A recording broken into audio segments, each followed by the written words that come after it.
Gwa Rwandese. Akayimba ko no papa Mesach yakawandika. Leka nkufune bulungi Diana. Papa Mesach kabaddewo no kumala ebbanga. Kabaddewo. Luno Oluyimba ani yalukuwa? Papa da. Mesach Semakula. Lubaddewo. Kati ate nze muntu jjukira Alan ayagala ennyo yimba kukikwatagana ku muntu wa bulijjo. Nagambye nga sinolekera sinema nkwanjula ba CRUZ Bridal Center bano bakugamba nti bakafulumu kutuusa Goma sina buli kitambulira ku Goma si kyonna oyagala kusuubula oyagala twala emwemu nkugambye gwe omugole weetaaga kubanga ogenda ba CRUZ Bridal Center baleeta engoye ez'omulembe balina ebitambaala ebirungi balina amapensi amasufu ennyo kamala buli ekitambula ne Gomesi nkugee bakirina balina buli lugoye ez'amayinja omugole lwagenda okwambala bagambe wawawa nkugambye omugole alwambala buli omu yenna n'asamaala babayise ba CRUZ Bridal Center oyagala z'ababuuza muganda ng'oyagala ki babayise ba CRUZ Bridal Center banoonyeko togenda kwejjusa enamba z'amasimu zeezo CRUZ Bridal Center. Okay, kale 26 omwezi ogwa April abatulaba abalungi Ma Brighton live in concert ku Theatre La Bonita kuyingira kigenda kubeera emitwalo 2 VIP emitwalo 5 ne tebe yakakadde abayimbi bonna kwotadde n'abayimbi Spice Diana agenda kubaayo bulungi nnyo tenga akuzanyira bulungi nnyo muwala Ma Brighton oyo mugenda mwagala ku mama na kitende ne na kitende mugenda mulaba mwagala ku Brighton yani mugenda mulaba buli muyimbi gwenzanye naye agenda kubaayo wamu essanyu bigenda kubeera linnyo CRUZ exclusive gwe mukutu ALLANCRUZ ge manya tuli proudly powered by Mapalo Pads atenga zo padi ezirike ez'omulembe batuteekamu ssente ensangi zino ne bagamba nti ALLANCRUZ genda maaso n'omulimu gw'okola so thank you so much Mapalo Pads ensonga nnungi nnyo tujagalira ddala oba oli awo ate bingi nnyo ebijja okuba ng'ate binyumisa show eno namwe abatu abalala banatwegattako ba sponsor bafa abalungi Kim nga bwazifuna tutandike show yaffe. I'm here with Spice Diana n'abayimbi. Okay. Munange oyimbira ddala era babasiima bakola ki basiima naye nga omanyi ensi eno batasiimira basiima ate kati balina ekyokukola tebalina alhamdulillah.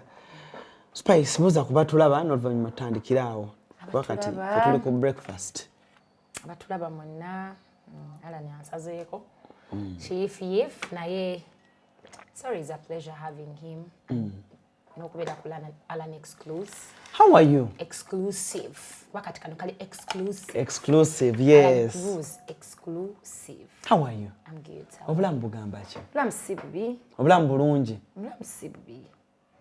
Toyina stress. Kasana kangi tuli mu Ramadan kwegamba mwezi gwa kukakkana kubeerako wakanze nondudde nga sibeera waka nga neegomba okukeerako bukye nga ndi waka nga bana siri budduka. Alhamdulillah. Nina ebirabo byange binakuleetedde ng'omwana omuwala ke mugamba Sharifu aleete obulabo bwange obwe naleetedde Spice ng'omwana omuwala bwe tutera okugabaagabako kuno ku show yaffe mugamba aleete mungi kubanze Spice wange mwagalira ddala. Okay. Manyi ku sheno natandika okugaba nange nziriza ku bantu munange Daya abantu baŋŋambye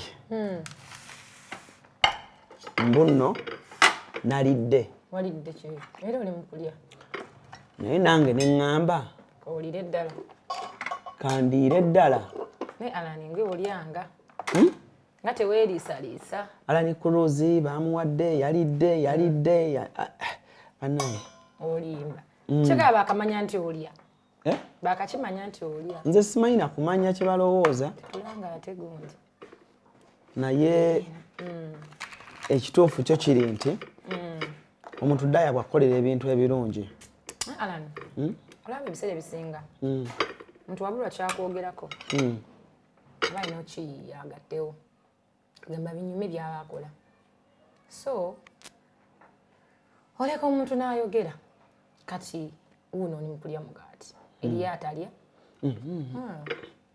batuuka nga alina kwogera facts munanga abantu bagambye mbu wampadde ssente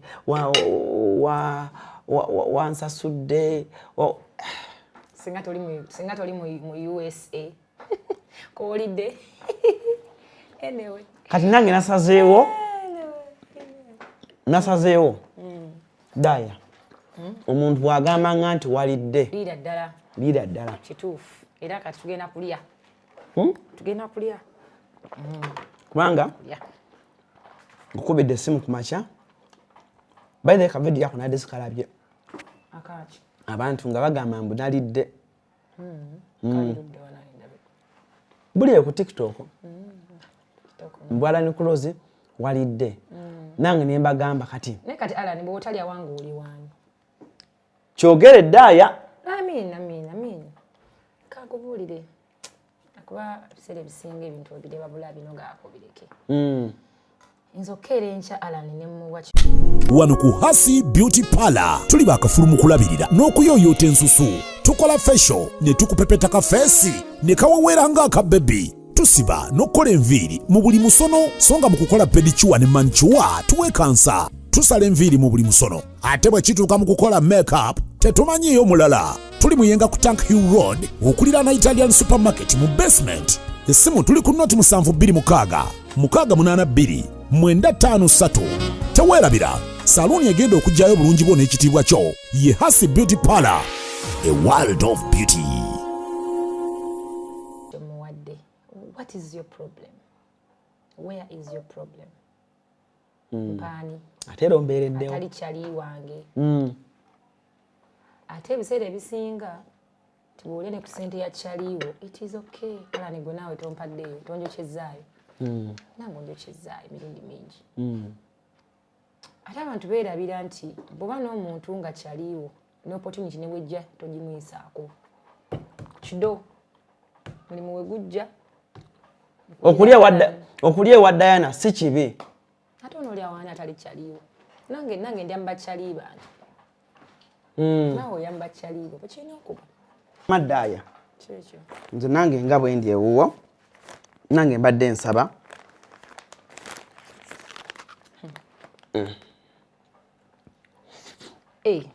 toothpaste toothpaste wa Jojo mulungi nnyo when you use it ojja kuŋŋamba nti CRUZ nyongerayo aka kalungi naye okozesaako katidi like PCR rice omanyi PCR rice wenayako okubiri kati oyagala yako okubiri reduces bad breath yako wena obulala mpaa nako kusatu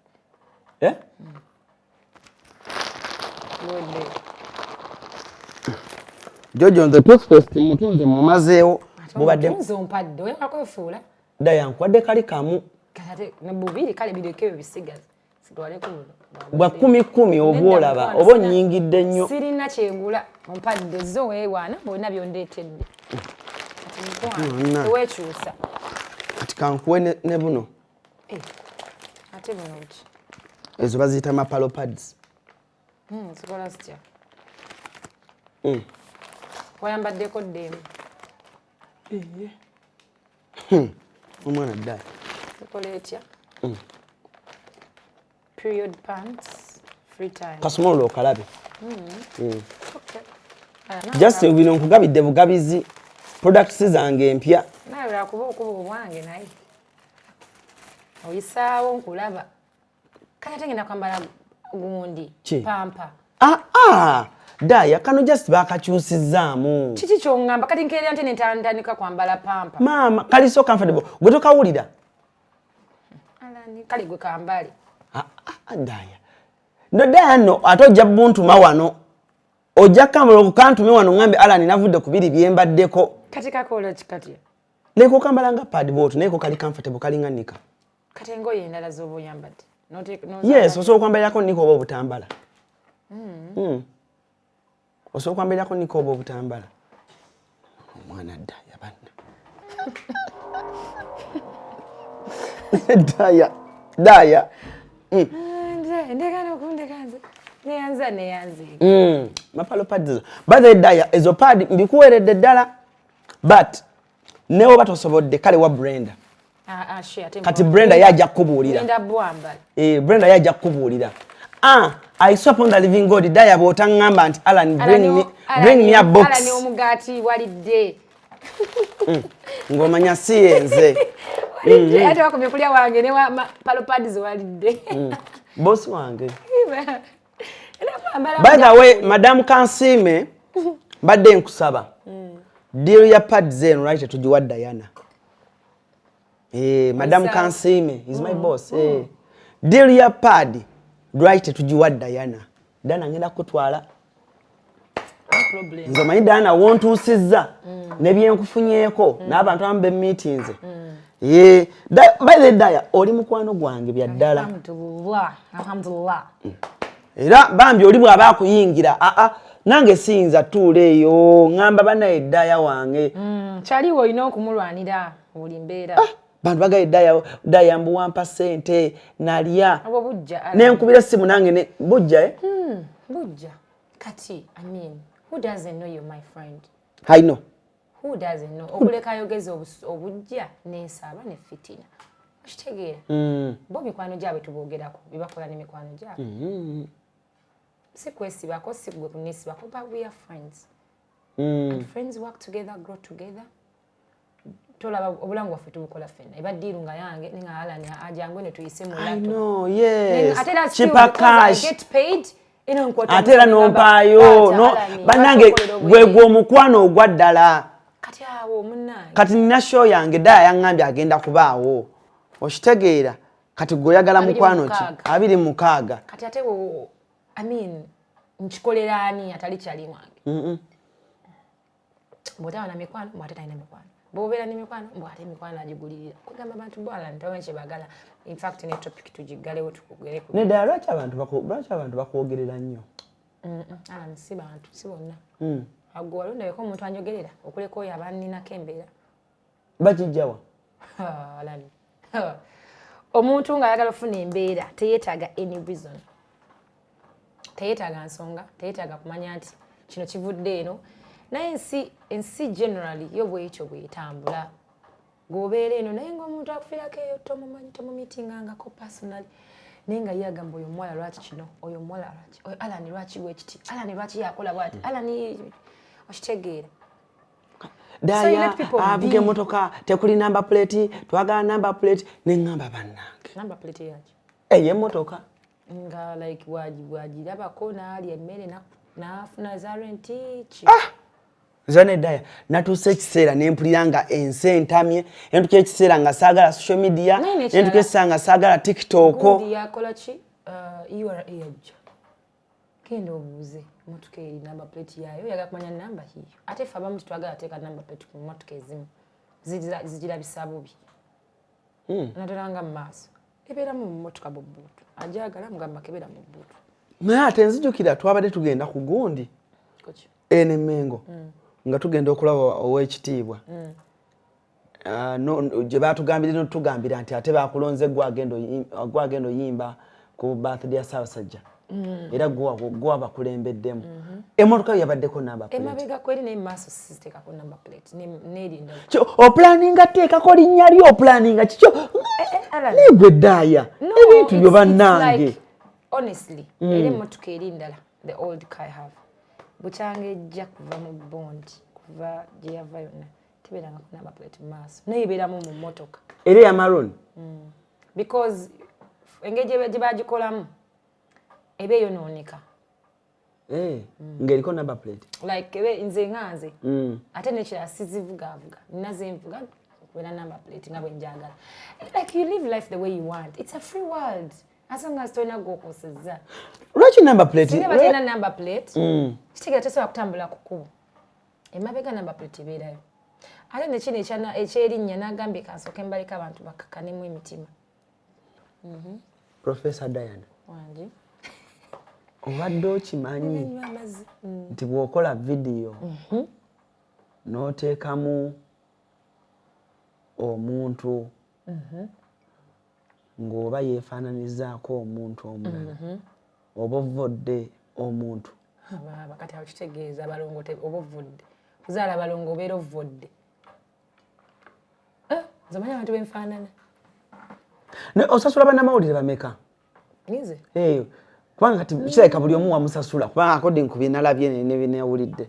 Kisinziira nti kati ffe normally bwe tuba tunanga launch ezo eza endorsements and everything. Baba ne budget kubanga it's part of advertising and marketing. So kisinziira budget eba eriwo kubanga ekintu kyonna nti tulanga matagano tulanga betting company client aba alina kyayagala okugusa nagamba nti spicy kumanyi go nkimanyi you can have so olina okubaako newonteeka so kati budget ebaawo naga tufune kino because business yonna oteekamu ate nabo bantu balina families. Exactly. Ate kati era omuntu watalira ku munne tolina buyinza kukola ki nange ndya ku bafaani bange kati nange nina abandyako kubanga bwenkeera nengamba nti kati nina kyentunda oba kyenanga ate ogenda kukozesa kiro olina kukozesa all the marketing tools eziri available kati oba ne budget yo it depends. Ekitegeeza muntu bwagamba nti CRUZ bamusasudde CRUZ yalidde si kibi omulimu gwo wenno buli kyokola okola kufunamu Alan TV tekusasula ensasula YouTube tekusasula ensasula lwaki ojje wange nze nesikusasula nkokoledde kati fe branding eyange nze nsinza wange omwezi nsasula abantu abasoba mu 100 omwezi no 100 sibatono nsasula abantu abasoba mu 100 brand yange abantu abagiryako nga kusasulwa kubanga ne bwo osasudde munnamawulire kukulangira akantu konna oba omusasudde alidde ku brand yo osasudde promotinga kyonna kyo promotinga kubanga naawe remember brand ekusasula kati companies zenkolera Alan they're established companies si tekabeera nti kadiru ka millioni twogera millioni oba millioni 5 millioni 10 it's a big thing so kitegeeza omuntu ataddemu ekinene alina okufuna kinene olina okumuwa reason and value for the money kitegeeza olina okuinvestingamu kintu kitambule olina akafaananyi ke wapostinze ku Instagram kankanoonyi wano ku Instagram yo wano akafaananyi ako kannumiza nnyo omutwe lwaki opromotinga ennyimba z'abantu abalala kayimba ki akafaananyi ye nakalabye kuki ku page ki oba nalabye ku Facebook ne accounts nyingi oba nakalabye ku Facebook era bagamba okoze kinene nnyo promoting ennyimba z'abantu abalala ng'ozoogerako which one waliwo ennyimba ze babadde batambuza ennyimba ze bajjeyo ez'edda we naaba nkalabye nja kuga naye akafaananyi kano kembadde njogerako kano akafaananyi kano ekifaananyi kyange ne Vixen yabadde mu video akafaananyi kano abatulaba mukalaba nesimu gyolagayo gula ku cover tenaawe osazeewo okubira wano nekirala yandibadde ya aitero simu kyeba si aitero togiraga ate nnyo bantu eno aitero esimu kasya kano kankwanjulya emami gadgets abakola emiramu education gadgets zonna mu Uganda balina tablets z'abaana zonna mu bikanga Samsung, Apple, Oluyimba ate nga balina n'esiina keyboard balina ebimotoka by'abaana ebimundu essaawa bags z'abaana bottles container ng'ogasseko ne building blocks balina headsets z'abaana balina smart watch zonna ate nga ziri original balina wireless charger ate nga basisinkanibwa wali ku Pioneer Mall edduka li PA11 ate ng'osobola bakubira ku 0703696904 gambye ekikwasagana ne education gadgets zonna olina kwekwata mami gadgets kubanga yasinga nkikyo simanyi stalking akuye screenshot ate ekifaananyi kino simanyi lwaki abantu bakyagadde nnyo ku page ki page ku page zo ne ku social media nkirayi kitambulatambula nnyo really I mean nze ndimu mu kifaananyi nesibuddeya toweza yadde emyaka 34 naye ensise bw'ogiteeka ku bunkenke Alan nze nkyali mu 20s I'll be 30 soon but I'm still in my 20s wangi kyali kito nnyo kati Oba olabira ddala obusungu gye buva nti buva ku ggumba. You're still in your early 20s. Not early, late 20s. Late. Mama gye busungu gye buva. Ala no yini myaka emeka? Nze nina 28. Kito naawe tuli awo ffenna tuli bito. Naawe oli 28 ye? Tuli bito. Oyagala kunjokesa. Leka abakazi tetwogera myaka. Bwe mba nkugambyeko late 20s, early 20s, early 30s, mukwano komaawo. Tokisussa nnyo.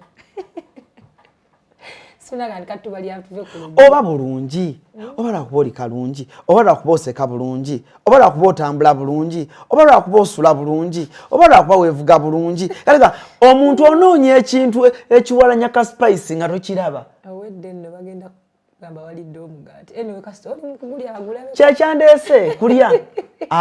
Nze sikyayagala muntu aŋŋamba nti CRUZ walidde. Era bw'oŋŋamba nti nalidde wa spice. Kyolaba oliridde mu kamera buli mwaka olabe ng'oli omugaati. Bw'oŋŋamba nti nalidde wa spice nga ntambula nga ngenda nga ndya ng'olaba. Okitegeera? Alani yasasuddwa. Okitegeera? Alani yasasuddwa. Respasta yasasuddwa. Lujja yasasuddwa. Saimo yasasuddwa. Bannanka mbabuulire.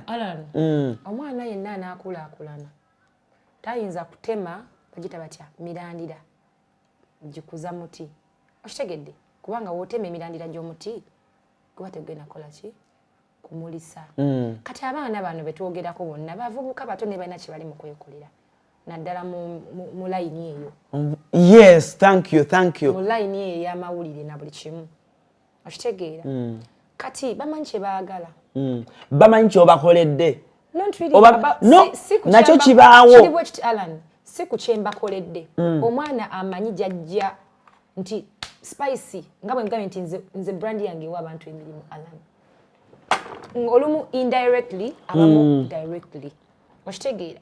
Omwana wakavaringa story ya spice nga tugenze kangambe ku Star Times. Trust me aba agenda coveringira bwerere ali ku mulimu.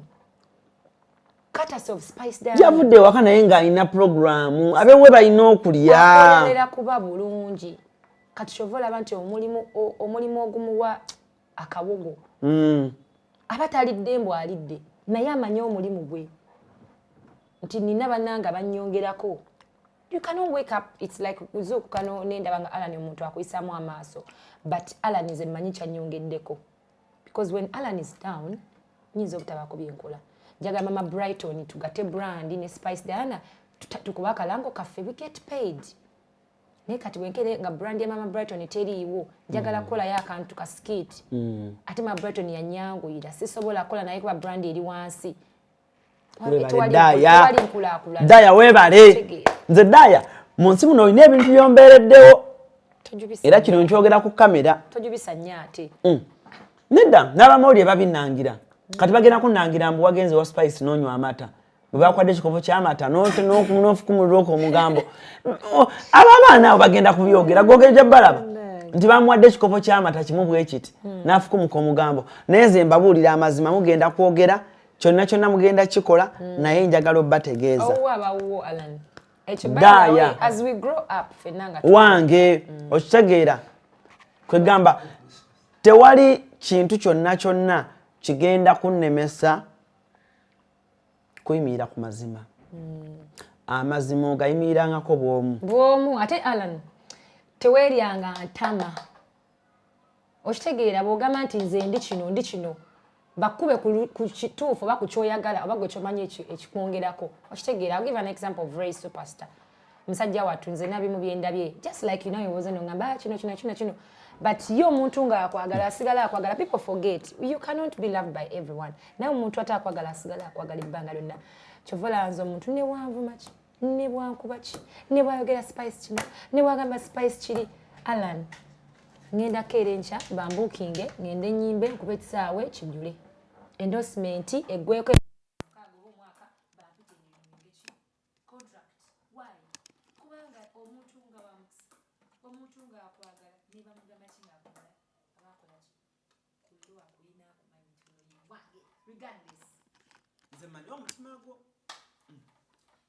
Omukwano tebirina kukulya nze kati kuwuliranga singaawo.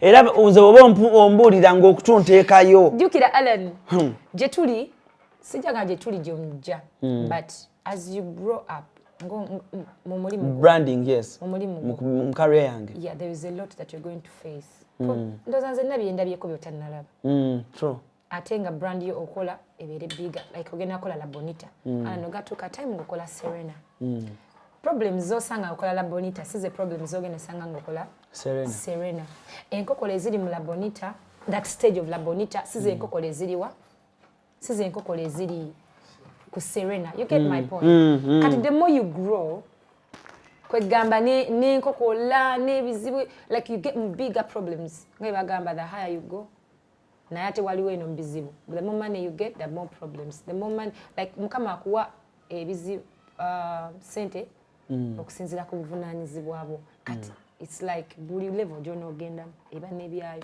ne kati gw'oyimiridde otya nze ndwawo nnyo okulaba kati nga tugambe ngalako embabazi nti oba yalwanye spice abo abakazi bannaye kati gw'obaddewo otya nze wendi nze mbeerawo ku mulimu gwange ku kye nnina kukola kale tukyagenda mu maaso wama ne show yaffe tuli proudly powered by Africa One Tours and Travel era nga Africa One Tours and Travel bakutegeeza nti ennaku z'omwezi zigenda kubeera 17 paka ennaku z'omwezi nga 3 omwezi ogwa July. So nyongero bategeeza abazadde mwenna abali mu Europe, abazadde abali mu America, abazadde abali wano e Uganda, abali mu East Africa ngoyagala okutwalako omwana wo oba muganda wo okujja naffe ku trip yaffe ya Europe tugenda mu nsi 3 kuliko Spain, Italy, Greece, visa ne France. Oina visa? No, Africa One yabikoze. Afuna visa. Africa One. Oh, yo mchala muveeko. Yabimala dda kubanga kati abaana babagambye it's a sure deal. So long as omwana ali wakati wa myaka 7 mpaka ku myaka 13 mpaka ku myaka 18 tugenda France, Spain, Italy ne Greece. Taina passport na visa ngaba wakufa. Era kano ka trip kagenda tunyumira nnyo. Mu banga ki? Tugenda mu July. So that means omuzadde alina okuba nga atandika okusasula kati. Tujja kwesangayo. Kati kyova olaba abantu abagamba nti CRUZ yalidde nze kati waliwo ebintu ebimu katulaba eri abantu abampisa okumpa business nga bagamba ne CRUZ no munnange weebale kola tubalaba ne Diana ne mmanya nti Diana ono waakubeerako mpaka.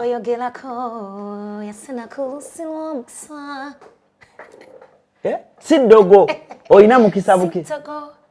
Bakamai batya? Nina mukisa si ddogo. Tompalana kubanga omukisa nazaalwa nago. Tonfitina. Nego wimba oba ne message. Katika mind your business wakawulidde. Tidde. Kansooke nkakubemu wano. Kagenda deep kugumba. Gwe kali akayimba wakakubye.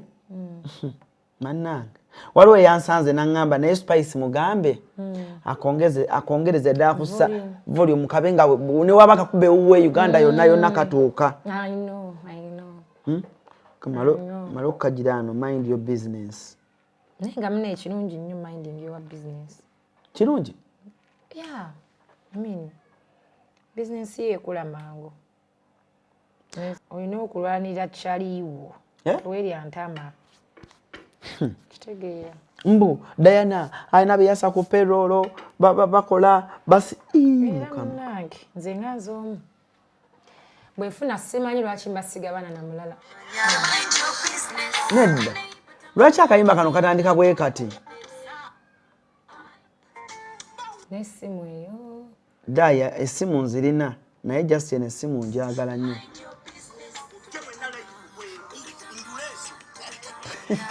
Abana alulese wakuno.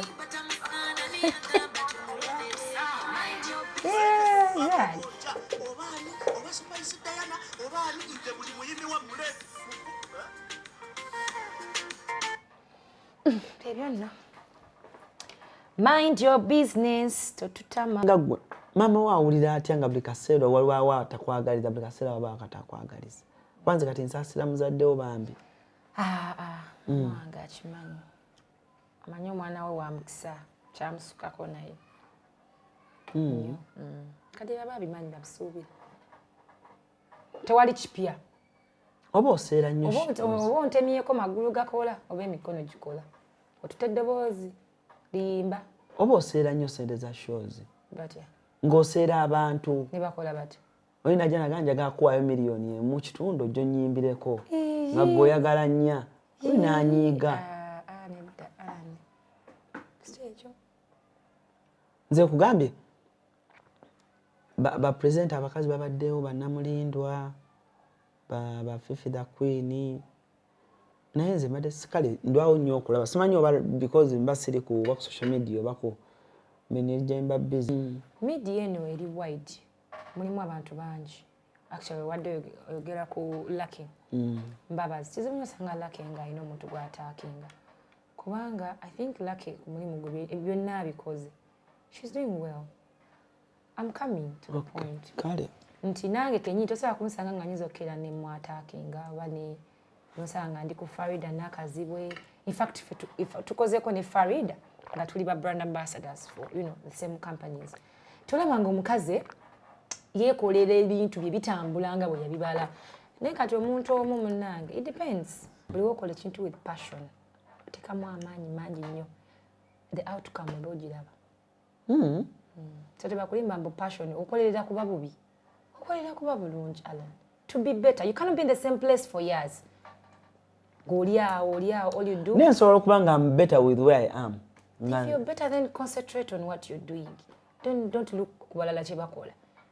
Bw'otandika otunula ebbali bw'otutegeeza tumanyi gy'olaga. Bw'otambula ng'omagamaga, Alan, you don't know where you're going. Omuntu ali focused and straight amanyi gy'alaga. Tayagadde okujja eriiso ku kyalaba maaso. But otandika omagamaga, you don't know where you're going. Kitegeeza bw'odde mabega bw'osika ono bw'ovuma ono bw'okola oli. You cannot reach where you're going.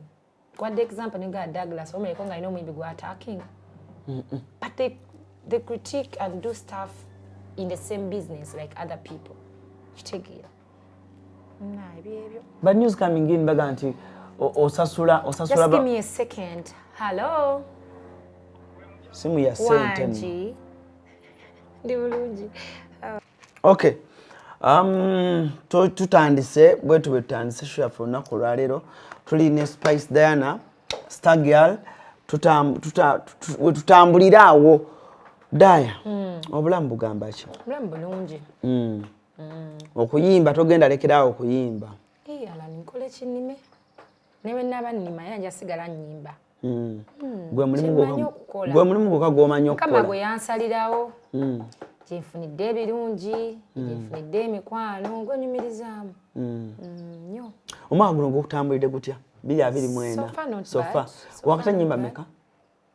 Guno omwaka? This year, ndowooza Oluyimba nga lumu. Era zaavudde mwaka guwedde. Mbadde sinnaba nnyo okusumulula. So, oyina mind your business? Mind your business. Okay. Verse ya mind your business esooka egamba etya? Alan, what are you trying to insinuate? Nedda. Oluyimba mind your business. Oba mu Luganda yetugamba nti fa kubikwatako. Yeah, kirungi nnyo. Lugamba lutya? Kale mu bufunze. This is a song. Actually nawuta weeks 2 emabega. 2 mu audio. Ne video yakafuluma yesterday. Naye ebiseera ebisinga omuntu enango n'okulaakulana olina okuba ne focus. Olina focusinga. Ku kintu ekikutwala mu maaso nga gwe omuntu katusanga nnyo obuzibu nga mu mirimu byonna bye tukola kaabe gwe mu butale mirimu mingi nnyo oba mu bulamu generally nti tubaamuko n'abantu ng'ayagala ajja kuwa amagezi b'olina okukola ky'olina okukola gamba olina kikola bwoti meanwhile ye tali bulungi n'ogamba lwaki amagezi gampata yetageewa naye n'akola kitegeera atunulidde ebibyo tabiraba. Then newesanga ngeri omuntu ajja okukonjera awaayirize obudde meanwhile abufuna okwogera ku bibyo oba okunoonyereza ku bibyo naye nga takola ki ebyo takola ki tabiraba. So it's always good mu bufunze okumanya nti bane ndi munnamawulire ndi muyimbi ndi mulimi kola mu office I have work to do kan focusing ku mulimu gwange and I'll be a better person. Watunuulidde ki mbeera ki ez'abantu z'osinza otunuulira? Kati Oluyimba luli general. Mulaavu oyinza osanga omuntu ng'agamba Alani mukazi we tamusaana. Mukazi mulungi nnyo akasajja kali awo tekategeerekeka. N'ogamba namugamba kannondere gwe nina okuba naye. Kitegeera. So mulaavu mu mirimu mu bulamu osanga abantu nga ye yamanyi omulwadde yamanyi atalina yamanyi ali obubi yamanyi anaagwa nenga ite yetunuddemu. Akayimbako nno papa Mesach yakawandiika. Leka nkufune bulungi Diana. Papa Mesach kabaddewo nno okumala ebbanga. Kabaddewo. Luno Oluyimba ani yalukuwa? Papa da. Mesach Semakula. Lubaddewo. Kati ate nze muntu jjukira Alan ayagala ennyo Oyuyimba kukikwatagana ku muntu wa bulijjo. Omuntu wa wansi. Kubanga be bangi mabiba majority. Ate bino bibamu mu bulamu obwaffe. So ate papa ina experience okunsingako mu bintu ebyo. Kati was the perfect person akayimba ako manager jo yakalonda. Kubanga papa tuulizaamu awo buyimba kano kali. Nga message nungi nnyo. Bwerere nno si. Papa Mesach yakuwandikira no Oluyimba. Yaluwandiika. Ku bwerere. Bwerere. How did you guys link up? Lucha luti olunaku. Tuba ne papa. Always. I mean, he's been there. He's been our friend. He's been our mentor. Abadde advisor waffe bintu bingi nnyo. Tumusupport nze papa's sport naye atusupport nze mu bintu bingi nnyo. Kati ekyokukwatagana kyo kibaddewo. Naye ky'Oluyimba awuliriza mu nnyimba zange naffe tuwulirako mu nnyimba ze. Ng'era abayimbi like you know. Kama nina buno nonderaako kano nyinza kutakaliwa. So kwe kugwa ku Oluyimba ng'olwo ate ye takibaako na problem gamba kano katwali. So Oluyimba papa alokuwa banga ngalya myezi 2 myezi 3 mabega. Mabegako ddala months ago. Tugenda oyingira omwaka guno ngolede yalukuwa. Ngawe luli lubaddewo. Wow. Ne mu studio okuluyimba no direct nga yalimu. Yajja. He came around at Bowers. Yajja yaliwo. Ekitegeeza omuntu ayinza okukwata Oluyimba luno alugatike mu bintu ebirala aba mukyamu. Abawadde osanga biba bikwatagana mu ngeri emu bendala. Kuba bya bulamu era betuyimbako byaliwo biribeerawo weebiri. Yeah. Do you think Oluyimba baba balononyemu odduza mu bintu ebirala? Oluyimba luba luyimba. Meanwhile nga wala nnyimba za Christmas, tubuli Christmas lutuuka ne balukuba. Nnyimba za message zibaawo. Gwe kikwatidde noga kandiwulirizeemu mbeera eno gye ndi mu ssaawa eno. Oba kankaweereza omuntu ono. Nga wakaweereza. So ezo nnyimba zibaawo siza vibe. Nti vibe ekutte. Z'abantu. Vibe nevaawo. Bino bya bulamu everyday life. It might happen today or tomorrow, next year, mu myaka 10 from now. Bibaddewo previously. Kati era otsoki driving gwe olaba wekijja. Mbeera ki gy'olimu? Naddala mind kali like mu bwongo mbeera ki saa zino gy'olimu? I'm minding my business. Nakaka tuli mu Ramadan. Kakanyeemuko kati tupushinga music kuba tuli ebivu sibingi or ekisiibo. Okay. Bitonotono. So concentration oyitadde ku pushing nyimba, brands, endorsement, kukola content, kupushinga nakumulamu kubanga the past 2 months but they up and down. Ani yakoze video yo? Jalive. Jalive? Yep. Wow. Franka Jo yo muzibu. Vixen wa mujewa. Franka yabifuna byonna. Tukola gwaffe gwa. Towandiseko mweno script yeno video. Toyina ki wawandise mweno video yo. Script yagikoze Franka. Yagikoze buli kimu. Gobo osasudde script toyina kulinda kiwedde. Tayinza di director. Naye osobola okuteesa oba oyagadde. But thank you so much Papa. Mesach Semakula, the piece is nice. Thank you. Piece nungi ddala okuzaama. It's trending already in just hours. I see. Katambulira ddala bulungi my dad sana. Mwinayo essuubira okukola ne Papa Mesach Semakula Oluyimba. Isuubira nzo bbulawo. Laka munembe ab'emikwano lumu. Mulemerera okukola ebintu. Muba kale mweraba nnyo, mwesanga nnyo. You do many other things. Naye nga muyinza obutalowoozaako ku kintu ekyangu kukola. You get. But if given a chance, I would definitely love to. Muyinza nno tunyumira. Tuyibe kuchewa ba mulamwachi. Mulamwachi nga mbuulirira nga love. Ne love. Ne love. Hey. Jukira ate kati gwe bw'oyimba omukwana ebintu bitera okuba ebirala. Introducing Mapalo period pants covered. Simply dispose of them when done. It's that easy. Get yours at retail shops, supermarkets or pharmacies countrywide, or find us at Cherabo Complex, room 213 and 316 Bukoto Chisasi Road, or call us. Mulaba koli gundi wembogo munangi manyi fena tuli bambogo mchalai wambogo kati fena tuba bachalabe. So ofunyeko papa ng'omuwandiisi ofosiza ku writers abalala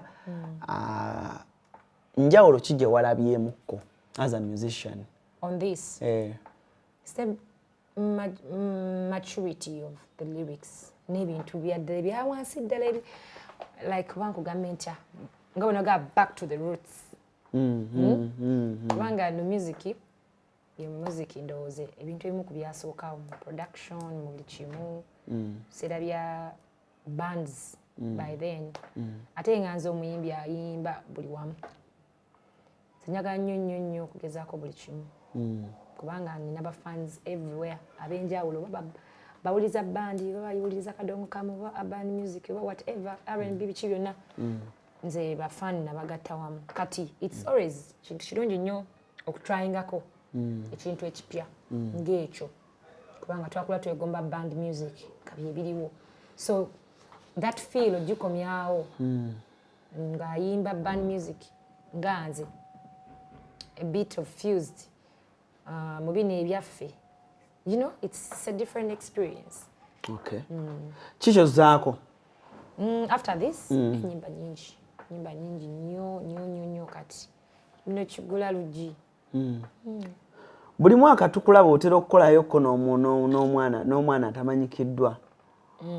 Guno omwaka olina pulaani z'okukolayo ko n'omwana yenna atamanyikiddwa. Tomanya yinza oba pulaani mweri. Era wenaabaawo ALLANCRUZ ate katugwe ku mwanjo ovaako byonna oba ojja bbiwa abantu bonna. Wandiishingeyo akaana. Exclusive. Bambi last year wayimba, the other year wayimba. Actually wayimba ne Alimpa. Before Alimpa you even became a star. Twayimba akayimba. So buli mwaka ogenda owaawayo ko omwana. Tugezaako. Buli mwaka oyimbayo ko n'omwana n'osika ku mukono, which is good. Yeah. Fena nave batusika ku mikono.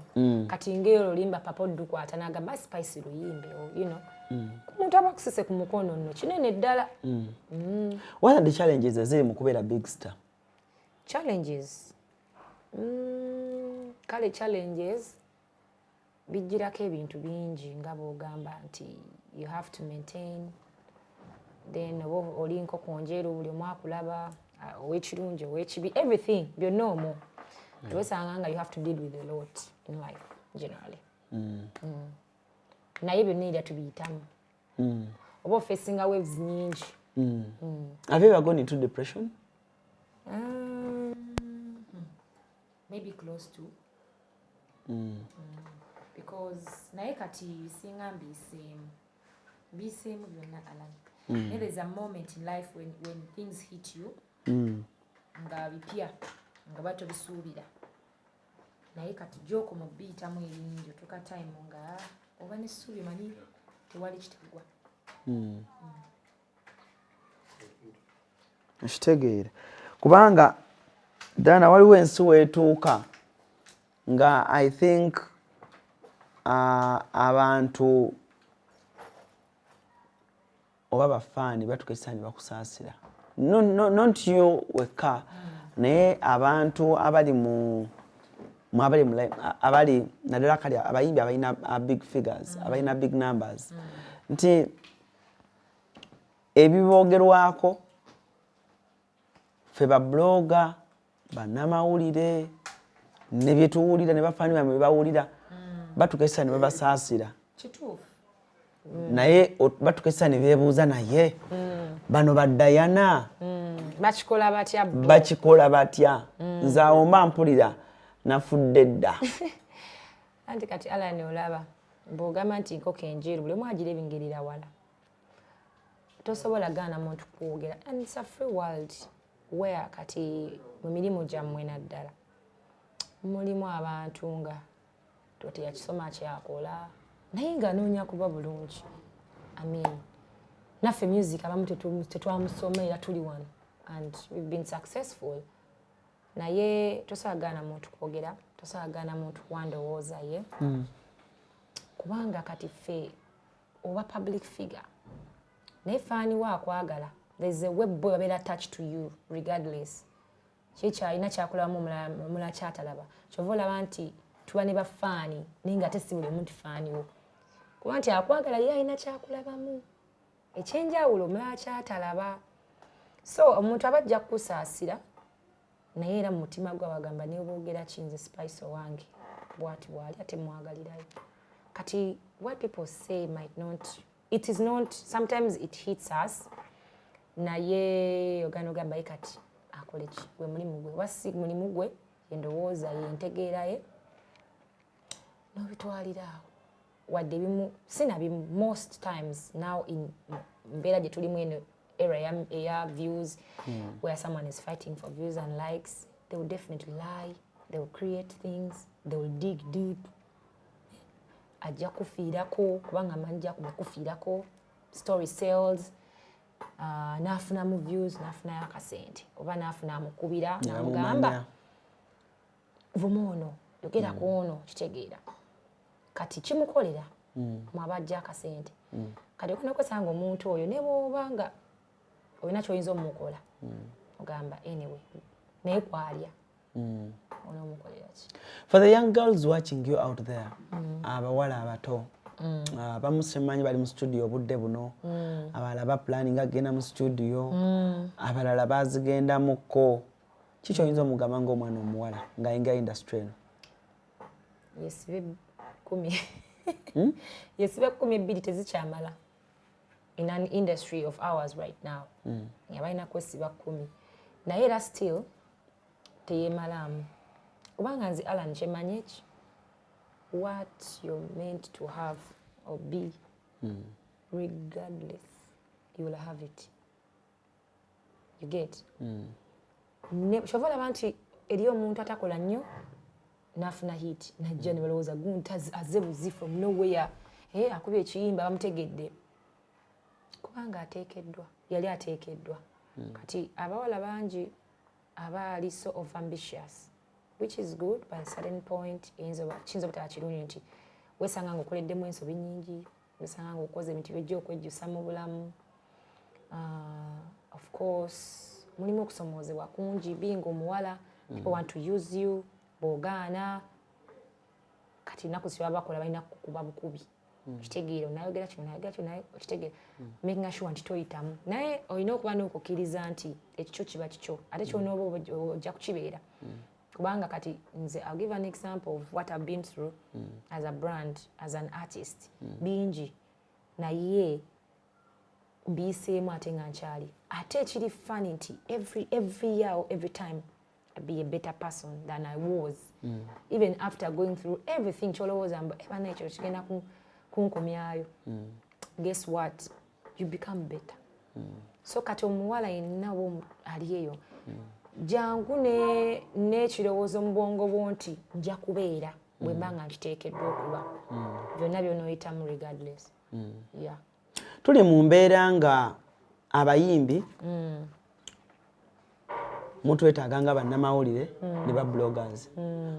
Naffe bannamawulire ba bloggers tubeetaaga. Buli omu yeetaaga munne. What is your relationship ne bannamawulire Uganda? And era osinze bafuna mbuzi buki? Oba osinze tufuna mbuzi buki? Nze sofa obuzibu sibufunye mu bannamawulire.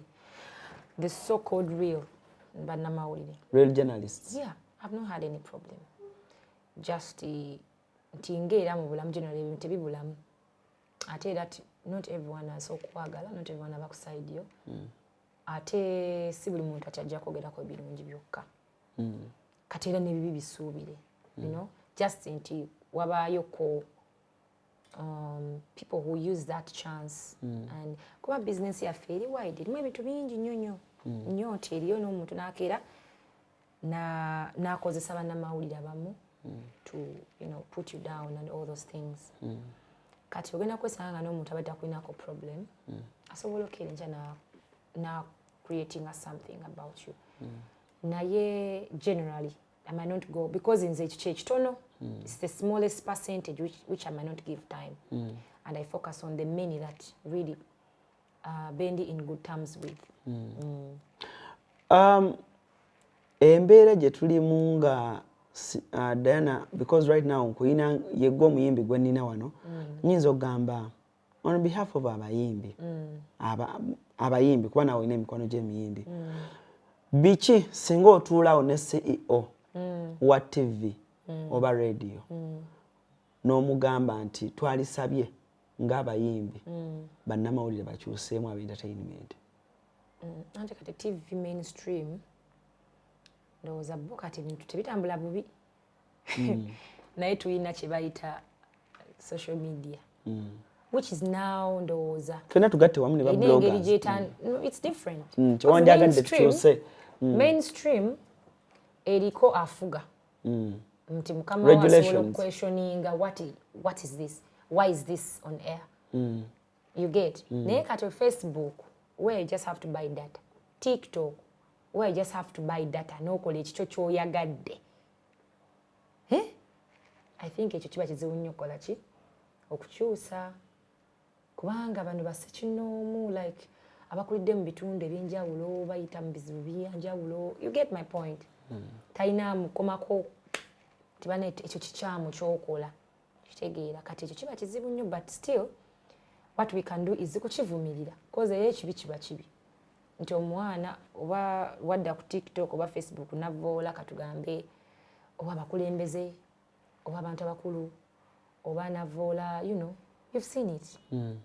Oba bingi nyinza obuta going a deep nti tuba tulina kukivumirira nti si kituufu ekibi nekyogerwako ng'ekibi nekyo nesigala nga kirungi. So I think mainstream batereezaamu naye it's other side where everyone wakes up nga bulaba kangambe Kim avudde ewaabwe eri njalo najja n'agula akasimu ke nafuka blogger nga n'ekigambo blogger tamanyi probably nga bakiwandiika kitegeera nganza kiwandiika mu Luganda ninga manya wandise Luzungu blogger BULOGA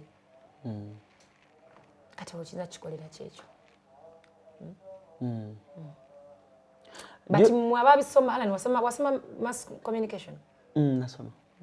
Yeah, then you do the right thing. I think they will see from you. Okay. Kale nga tumaliza show yaffe olunaku olwaleero